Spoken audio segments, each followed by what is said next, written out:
Hey guys, welcome back to the YouTube channel Programming Knowledge.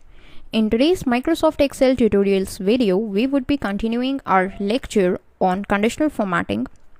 In the previous video, we already saw that how conditional formatting would be applied to the textual and the numerical data. So today we are going to see the more applications of conditional formatting over the different kinds of data. And we are basically continuing this lecture from our previous lecture only. So today we are first going to see that how can we apply conditional formatting over the date data.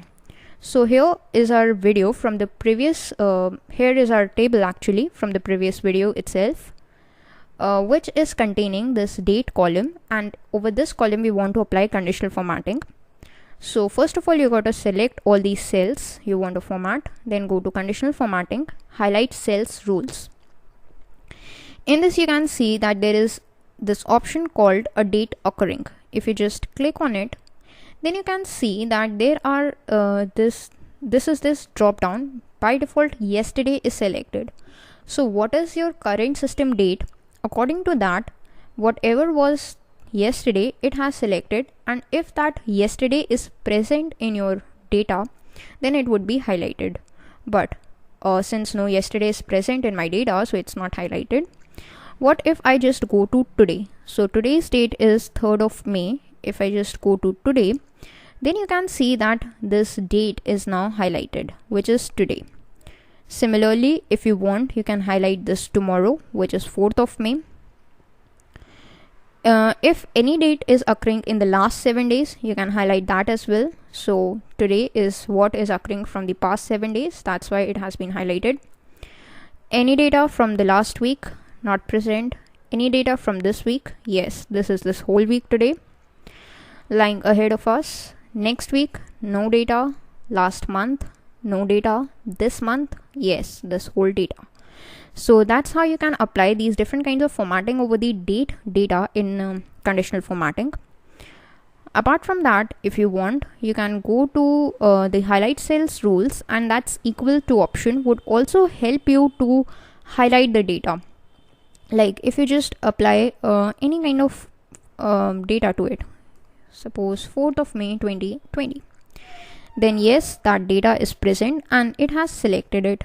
But what if you just change it to something else that is not present, like 4th of June? So in that case, this data is not highlighted because no such data is present. Similarly, you can also go to between, and in between you can present a series of data or a range of data. So all the dates that are occurring between this range would be highlighted. Like by default 5 to 8th May is selected, and all these dates between 5th to 8th May, including them as well, have been highlighted, or their formattings have been changed. So these are all the formattings you can do with the date data. Now this was about conditional formatting's one rule, that was highlight cells rules. Now we have other rules as well, which we are going to cover in the subsequent videos along with this one as well. So first of all, we are going to look at top or the bottom rules. Okay.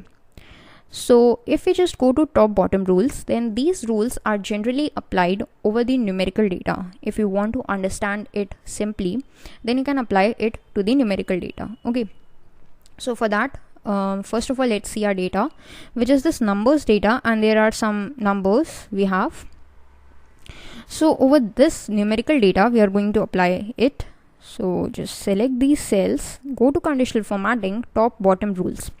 First one is top 10 items. If you want to highlight top 10 items, you can just go for it. Then these 10 items, which are the top 10 items, have been highlighted. Here is a marker from which you can just decrease. Suppose you want to show only the top 5 items, you can do that. These top 5 items are shown, but if you want to show only top 2 items, you can do that as well. Similarly, if you do not want to show top 10 items, if you want to show bottom 10 items, you can just show them as well. If you don't want to show bottom 10 but bottom 11 items, if you want to show bottom 5 items, then you can move your stylus like this. If you want to show the least value, then you can just change its data to 1, and the least value, which is 10, is highlighted. Okay. Now similarly, in the top bottom rules, you can also go for percentage. Like if you want to show what is the top 10% of data, so that's 143, that's in the top 10%. If you want to show top 15% of the data, then actually nothing is there. If you want to show top 20% of the data, then there are these two columns present, or these two data present, these two are highlighted. Similarly, if you want to do the same thing for the bottom 10%, you can just go for it. If you want to show bottom 20% of the data, yes, so these two records are highlighted. Similarly, if you want to show bottom 50% of this data, so 50% of the bottom data is highlighted now. Okay, now there is one more thing in the top bottom rules, that is above average and below average. Now for that, what you need to know is what is the average of the data that you have got. So how can you know the average of the data? You have already selected all these cells, and you can see that here the average of the selected cells is shown, which is 71.0833. so it's approximately equal to 71 only. So basically, if we just want to apply any kind of formatting above the average data, so every data that is above 71 would be highlighted, and every data below 71 would be highlighted if we choose the option of below average. So we are going with above average, and you can see that in above average there is nothing as the criteria, because above average is itself the criteria, and only the formatting options is what we have. You can just change its formatting options like this. Similarly, if you want to show only the below average data, then you can do that as well, but the formatting options got to change. You can change them as per your wish. Okay, so that's how you can apply formattings. Now the other things, or the other formattings that we have with our data is this data bars, color scales, and icon sets. Okay, so these are important things, but before that, one important step that you need to do is I'm just going to show you over the numbers data only. You can just select any one of the cell over the column to which you want to apply this conditional formatting, and you got to sort it in some order. I'm sorting it in the ascending order, but if you want, you can just go for the descending order as well. But this is just to make it easier for you to understand, so you need not sort your data. Then go to conditional formatting, data bars. If we just go to data bars, then there are two options available, the gradient fill and the solid fill.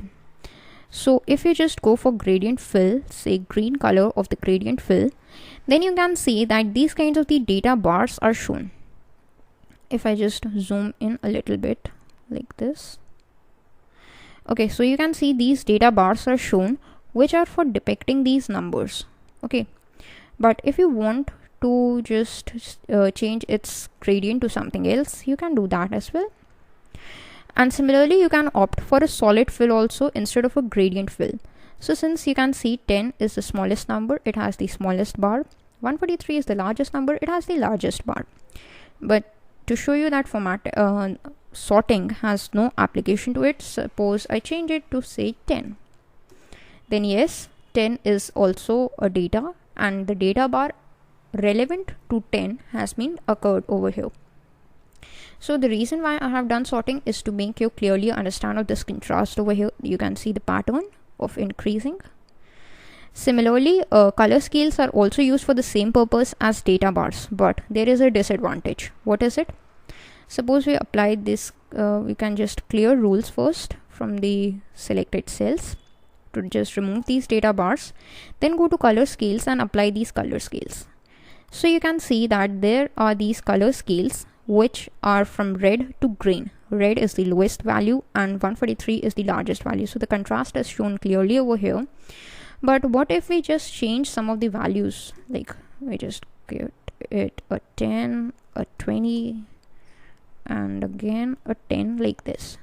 Then you can see it is difficult to understand with the color scales. But what if we had data bars in its place? Then it would have been very easy to understand that what is actually the value of the data. So for a clear depiction of the data, it is normally suggested to just go with a data bars instead of the color scales.